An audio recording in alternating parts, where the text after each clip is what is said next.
السلام عليكم ورحمة الله وبركاته. داوديال ku soo dhawaada Kennedy Media. Haddii aad halkan uga barateen inaan had iyo goor idinku soo gudbiyo wararka degdega. Daawadayaal caawa waxaan idin hayaa barnaamij ama faalo hadba sidaad u taqaanaan. Caawa waxaan doonayaa inaan xoogay faalaha aan ka bixino. Itiraafka Somaliland ay itiraftay dawladda Israa'iil. Haddiiba la dhamaystiro oo Somaliland si complete ah ama dhamaystiran oo caalamku u itiraafo. Dawladdii ugu horeysay ee aqoonsatay ahayd dawladda Israa'iil.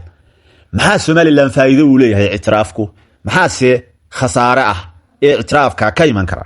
barnaamijkeenu caawa qodobkaas ayuu daaran yahay anigoo abwaan Kennedy ba barnaamijkeedin la socodsiinaya daawadayaal ku soo dhawaada Kennedy Media haddii aydan barteedin YouTube hore ugu xidhnayna fadlan waxaan idinka codsanayaa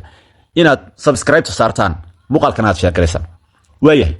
itiraafka la itiraafay Somaliland 26 December 2025 ee dawladda Israa'iil aqoonsatay waxa laga yaabaa in caalamku dhamaan isku raaco dhawaan oo la itiraafo Somaliland ay sidaa ku hesho itiraaf guud oo caalami ah hadaba maxaa faa'iidaha Somaliland ay ka faa'iideysaa itiraafka maxaa si khasaara aynu ku horeyno faa'iidada waxyaabaha Somaliland ay ka faa'iideysaa itiraafka waxa kamid ah inay noqoto dawlad dunida oo dhani ay tixgeliso oo waxa ay adduunka uga baahato hesha dhanka maalgashiga iyo dhaqaalaha waxa kamid ah baasaboorkeedu inuu la mid noqonayo baasaboorka dawladaha waaweyn ee caalamka ee la aqoonsan yahay oo qof kasta oo muwaadin oo reer Somaliland uu ku tagi doono adduunka meel kasta oo uu doono isagu amaba muraad kaga xidhmo faa'iidooyinka itiraafka waxa kamid ah in wax barashada dalka la tayeeyo in musuqmaasuqa corruptionka cadaalad darrada nin jeclaysiga eexda iyo wax kasta oo lagu yaqaanay dawladaha bilaa itiraafka ay meesha ka baxaan in cadaaladu sarreyso ayaa iyadana kamid ah waxa kamid ah qof kasta oo muwaadin ah oo reer Somaliland oo wax bartay inuu aqoontiisa shaqo ku helo ee aanu adeer u shaqo ku helin oo ka maarmo oday iyo qabiil iyo cid u dabada geliyo waxa kamid ah in wadanku warshado waaweyn iyo horumar laga sameeyo waxa kamid ah in ciidamada la dhiso oo ciidamada qalabka sida noocyadooda kala duwan la tayeeyo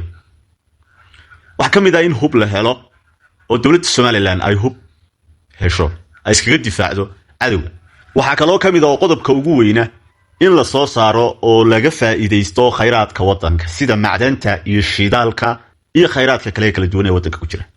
waxa kamid ah Somaliland inay noqoto dawlad awood leh oo aan lagu soo degdegin oo laga hamrado aqoonsiga iyo dawladaha ay dabada ku hayso ee sida gaarka u ilaalinaya ama cilaaqaadka dhow la leh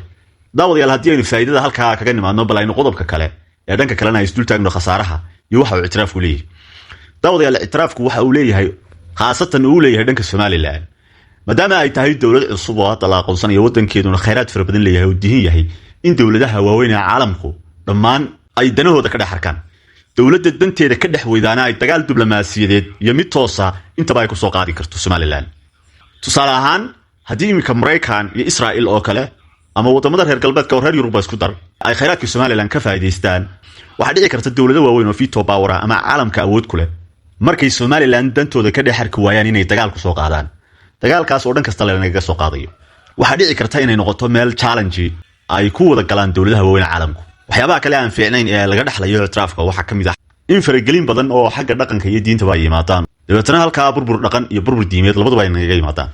daawadayaal barnaamijkan waa kooban yahay caawa anigu abwaan Kennedy ba barnaamijkeedin la socodsiinaya aad iyo aad baan idin salaamaya muuqaalkana share gareeya